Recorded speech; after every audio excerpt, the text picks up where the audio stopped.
Welcome to part 2 of I bought a Camaro that I didn't need. Today I took a trip over to New York. I bought a 1996 Camaro with a salvage history on it. It's got a, well, it doesn't have any title.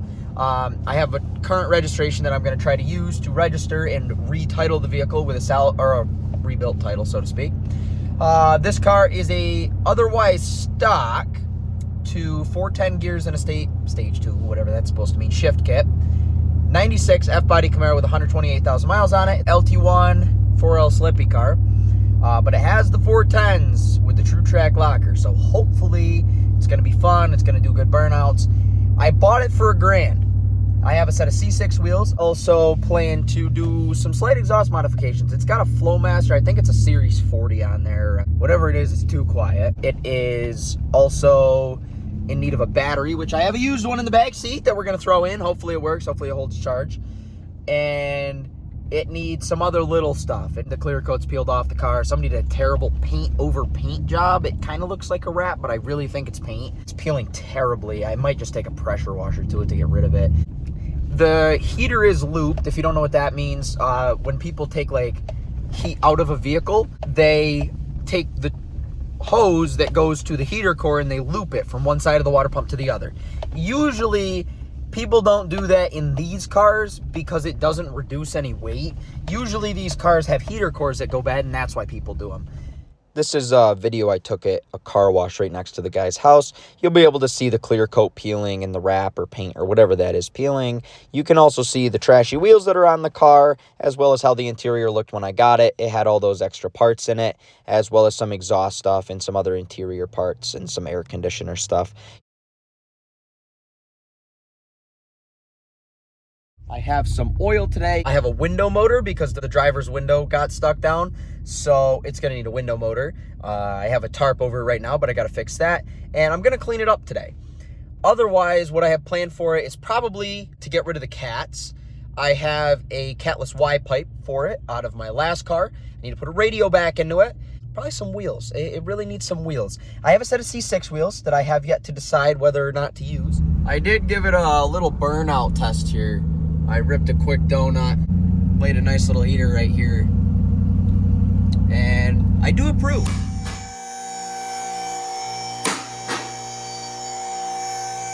Overall, I'm actually really impressed with the shape of this thing underneath. I mean, this floor is fine. A little soft spot there. This floor's got a little hole in it. But otherwise, it's solid. It already is catless, which I didn't expect. Looks like somebody did something with the Y pipe there and lost the third bolt or didn't care enough to put it in. Coming off the manifold, which is probably going to eat a gasket eventually. Little droplet of tranny fluid there. Otherwise, it's in good shape. The bolts are there and not... Oh, those welds are gorgeous. Got a, I don't know, what is this? Flowmaster 40 of some sort, I think. Maybe. This ugly tailpipe concoction somebody cut off. That's okay, though. Not bad. All right, let's see what we got here. Loose she goes. None on my fingers, surprisingly. This looks very dark. Guy said he changed it 500 miles ago. That's why I changed it anyways. Ugh. It's disgusting. No coolant though. It's not milky, which is good. We don't have an aftermarket tranny cooler. Looks like the tranny line's right here. And we're going to have to change that. It's going to need a tranny cooler for what we're going to do with it. But let this drain. Go get the oil. A note for any of the new guys here, hand tight on the filters only, because you end up having to crush the filter to get it out of here. Just hand tight as you can get it. Grab your second hand a little bit further and you'll be fine. Don't forget to lubricate the seal. This transmission leak that I thought I had was just a couple loose bolts actually, which is nice and refreshing that I don't have to pull the pan off. The guy gave me a bunch of parts with the car, which is nice. He also gave me some headers and a mid-pipe and stuff, which I have over there. I'm cleaning up the car right now. I have got the back seats cleaned. I got my vacuum over there that I actually picked up for free off the side of the road a few years back with a buddy. I noticed that it's probably not a bad heater core because I traced the lines back. It looks like the lines are in okay shape. And then whoever did it cut them right here. Got the top one and the bottom one, if you can see the lower one right there. So I actually think that I'll be able to put heat back in this car. And because there's clamps there and a little further back on the other side, I think I can cut this line in half and put the heat back in the car. I don't have coolant right now. I have coolant at my rented garage. So I'm going to leave this alone. I checked all the other fluids. Trans fluid looks good. Even though that I noticed those little drips, I did tighten the pan up. Brake fluid looks good. Power steering fluid looks good. Coolant looks good. So outside of that, we're fine. I do see this terribly designed cold air intake that I actually think is going to make it lose power. It's drawing air from here, but it is what it is. I also tried to put the radio back in it. You can see I've got a couple radios sitting on the seat. One is a factory 96 Camaro radio. The other one is a Sony radio that has some outputs for subs and some higher wattage for the speakers than the factory radio. Looks like the guy did de-speaker the car.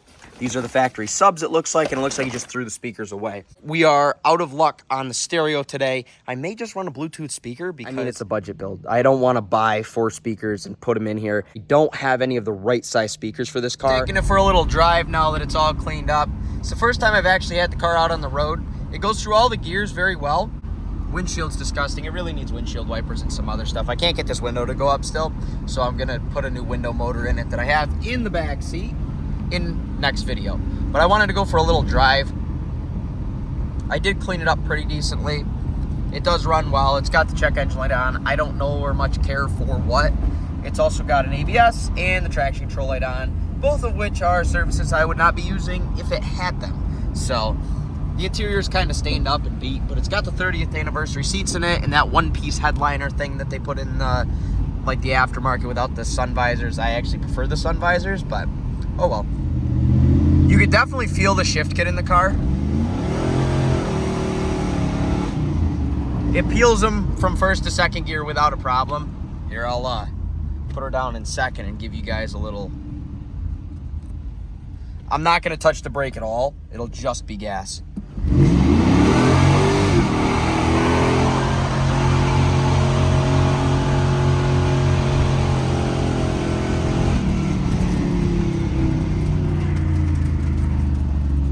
Spins through second without a problem. Now that the tires are heated up, I could probably do a little pull.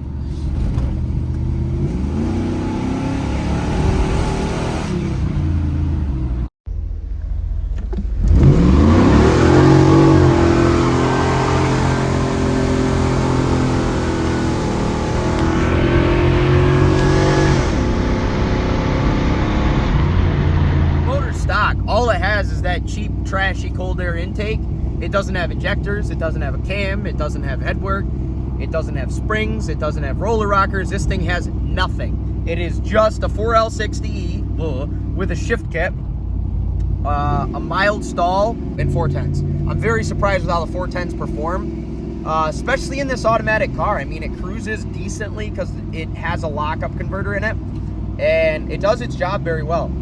I was originally thinking to just make it a drag car, but I'm honestly thinking of putting it on the road because it's way too much fun not to drive on the road. Now, I do have to say that this thing handles very terribly on the mountain turns, but that's to be expected. It also has this issue, which is, I guess, kind of common in these cars. There's a few videos online on how to fix it. So I'm back at the homestead now. That's a toy you guys haven't seen yet.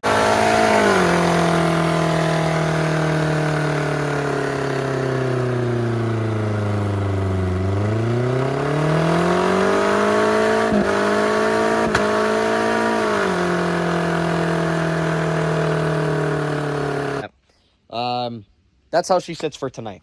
Kind of ran out of time. I wanted to do the window motor. I'll give you guys one quick look at the interior now that it's a little more clean. Or I should say dirt-free. It's not a clean interior, but I have a couple of window motors there because this one doesn't go up either. And I'm just tarping it for the next couple days until I have a chance this weekend to get to this. I'm going to put a brake rotor here on the roof for the meantime. I don't know what I'm going to do about this paint. I could just strip it off with a pressure washer, I bet.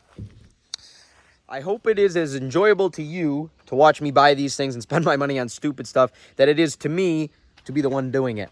I appreciate you guys watching this. I will be doing some follow-up videos here, probably some burnouts, because these wheels and tires are leaving in exchange for some SS wheels. And we'll see what this brings. I don't know what I'm going to do with the car yet, but whatever it is, it'll be a lot of fun. Thanks for watching.